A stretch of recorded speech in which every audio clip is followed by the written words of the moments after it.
부모의 사랑과 자식의 효도, 정약용의 가르침. 아기가 세상에 첫 울음을 터뜨리는 순간 부모의 가슴 속에는 말로 표현할 수 없는 특별한 감정이 샘솟습니다. 그것은 바로 조건 없는 사랑의 시작입니다. 갓 태어난 아기는 아무것도 할 줄 모릅니다. 스스로 먹을 수도 움직일 수도 없습니다.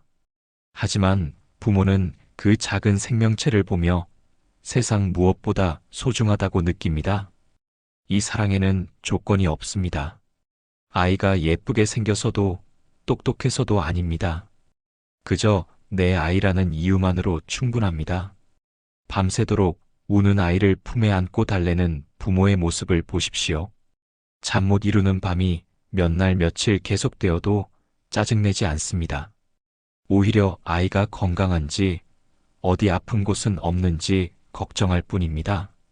이런 마음이 바로 부모 사랑의 출발점입니다. 부모는 자신의 꿈을 뒤로 미루고 아이의 미래를 먼저 생각합니다. 맛있는 음식이 있으면 자신은 배고픔을 참아도 아이에게 먼저 줍니다.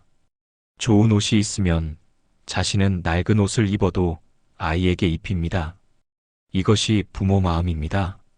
정약용 선생께서 말씀하시길 부모의 자식 사랑하는 마음은 물과 같아서 항상 아래로 흐른다고 하셨습니다. 물이 자연스럽게 높은 곳에서 낮은 곳으로 흐르듯 부모의 사랑도 자연스럽게 자식에게로 향합니다. 부모의 사랑은 세상에서 가장 순수한 마음입니다. 그 사랑에는 계산이 없고 조건이 없으며 대가를 바라지도 않습니다. 자식이 성공하든 실패하든 부모의 사랑은 변하지 않습니다. 자식이 훌륭한 사람이 되어 세상의 이름을 날리면 부모는 기뻐하지만 그렇지 못해도 실망하지 않습니다. 오히려 실패한 자식을 더욱 따뜻하게 감싸 안습니다. 자식이 기쁠 때 부모는 함께 웃고 자식이 슬플 때 부모는 더 큰 아픔을 느낍니다. 자식이 아프면 부모는 대신 아파하고 싶어 합니다. 자식이 힘들어하면 부모는 그 짐을 덜어주고 싶어 합니다. 이것이 부모 마음의 깊이입니다. 어떤 부모도 자식에게 내가 성공하면 사랑하고 실패하면 사랑하지 않겠다고 말하지 않습니다. 어떤 부모도 내가 너를 사랑했으니 너도 똑같이 사랑해야 한다고 요구하지 않습니다. 부모의 사랑은 그저 주기만 할 뿐입니다. 바다가 깊어서 그 끝을 알 수 없듯이 부모의 사랑도 그 깊이를 측량할 수 없습니다. 하늘이 높아서 손에 닿지 않듯이 부모의 사랑도 그 높이를 가늠할 수 없습니다. 정약용 선생은 부모의 자식 사랑하는 정은 하늘과 땅보다 크고 해와 달보다 밝다고 표현하셨습니다. 이 얼마나 깊고 넓은 사랑입니까? 세월이 흘러 아이가 자라면서 부모와 자식 사이에는 조금씩 거리가 생깁니다. 이는 자연스러운 일이지만 부모에게는 서운한 마음이 드는 순간이기도 합니다. 어릴 때 자식은 부모 품에서 떨어지지 않으려 합니다. 어디를 가든 엄마 아빠와 함께하기를 원합니다. 부모의 손을 꼭 잡고 부모의 말을 고스란히 따릅니다. 그때는 부모도 자식도 행복합니다. 하지만 자식이 학교에 가고 친구들을 사귀고 세상을 배우면서 조금씩 달라집니다. 부모보다 친구가 더 재미있어지고 집보다 밖이 더 좋아집니다. 이제 부모의 조언보다 자신의 판단을 더 믿으려 합니다. 청소년이 되면 이런 변화는 더욱 뚜렷해집니다. 자식은 독립하고 싶어 하고 부모로부터 자유롭고 싶어 합니다. 때로는 부모의 관심마저 부담스러워 합니다. 부모가 말을 걸어도 시큰둥하게 대답하고 부모가 걱정해도 귀찮아 합니다. 성인이 되어 결혼을 하고 자신만의 가정을 꾸리면 이제 부모는 정말로 뒷전이 됩니다. 명절에나 얼굴 보는 사이가 되고 급한 일이 있을 때나 연락하는 관계가 됩니다. 하지만 부모 마음속 자식에 대한 사랑의 크기는 전혀 변하지 않습니다. 오히려 자식이 멀어질수록 더욱 그리워하고 더욱 걱정합니다. 정약용 선생께서 자식이 천리 길을 가면 어미 마음도 천리를 따라간다고 하신 말씀이 바로 이런 뜻입니다. 반대로 자식이 부모를 사랑하는 마음을 살펴보면 부모의 사랑과는 다른 모습을 발견하게 됩니다. 자식의 사랑에는 때로 한계가 있고 조건이 따르기도 합니다. 젊은 시절 자식들은 바쁩니다. 학업에 쫓기고 취업 준비에 쫓기고 직장 일에 쫓깁니다. 결혼하면 배우자와 자녀들을 챙기느라 더욱 바빠집니다. 이런 바쁜 일상 속에서 부모님을 생각할 여유가 부족합니다. 나중에 여유가 생기면, 돈을 좀 더 벌면, 아이들이 좀 더 크면 부모님께 효도하겠다고 마음속으로 다짐하지만 그 나중은 좀처럼 오지 않습니다. 오늘도 바쁘고 내일도 바쁘고 1년이 가고 몇 년이 가도 여전히 바쁩니다. 전화 한 통 드리는 것도 쉽지 않습니다. 지금 전화하면 방해가 될까? 무슨 말을 해야 할까? 하며 망설이다가 결국 미루게 됩니다. 안부를 묻는 짧은 메시지 하나 보내는 것도 깜빡합니다. 집에 찾아뵙는 것은 더욱 어렵습니다. 거리가 멀다는 핑계, 시간이 없다는 핑계, 아이들이 어려서 움직이기 힘들다는 핑계를 대며 발걸음을 미룹니다. 정약용 선생께서 자식의 부모 사랑하는 마음은 샘물과 같아서 깊이 팔수록 줄어든다고 말씀하셨습니다.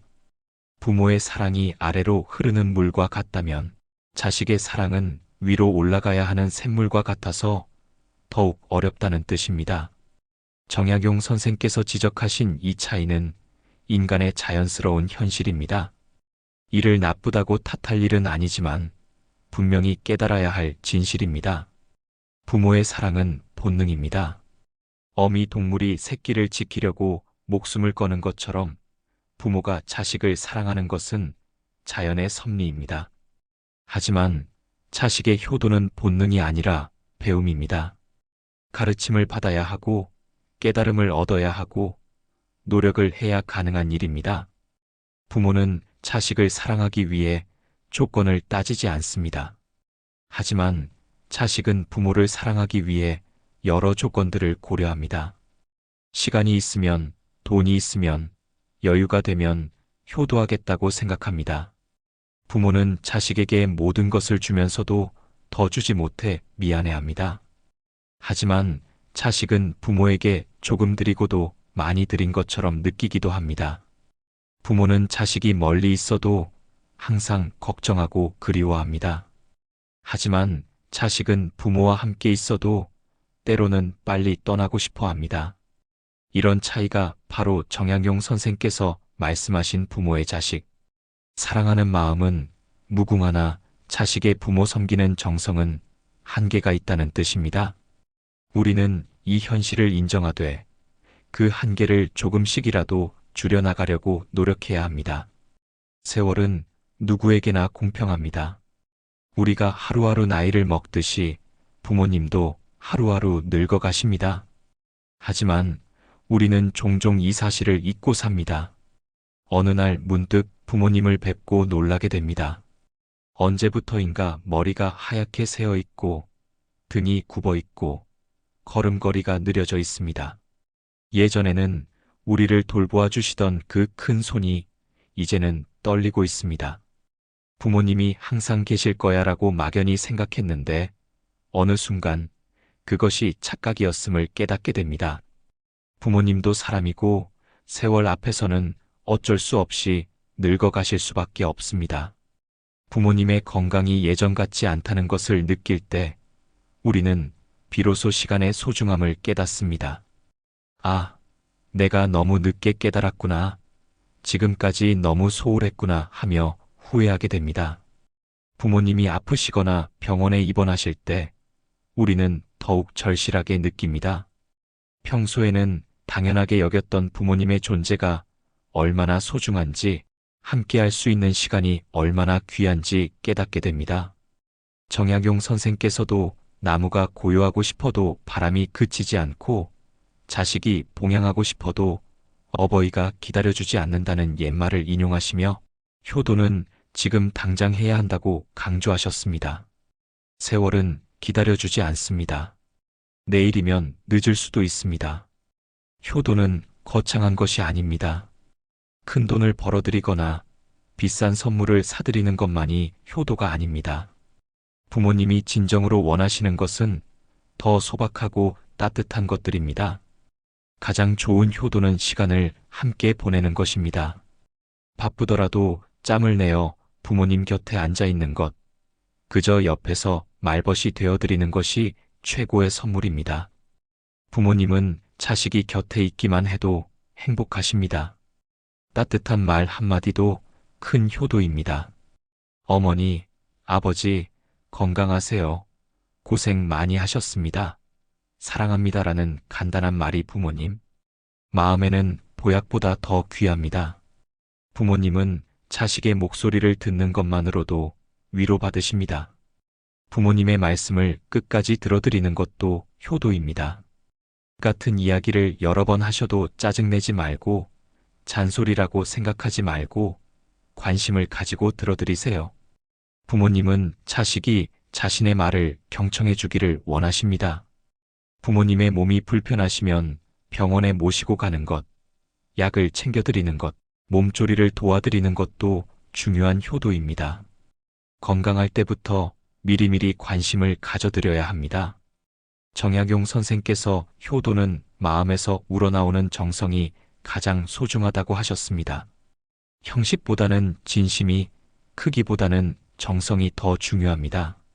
지금 당장 부모님께 안부 전화를 드려보세요. 오늘이 바로 효도의 시작입니다.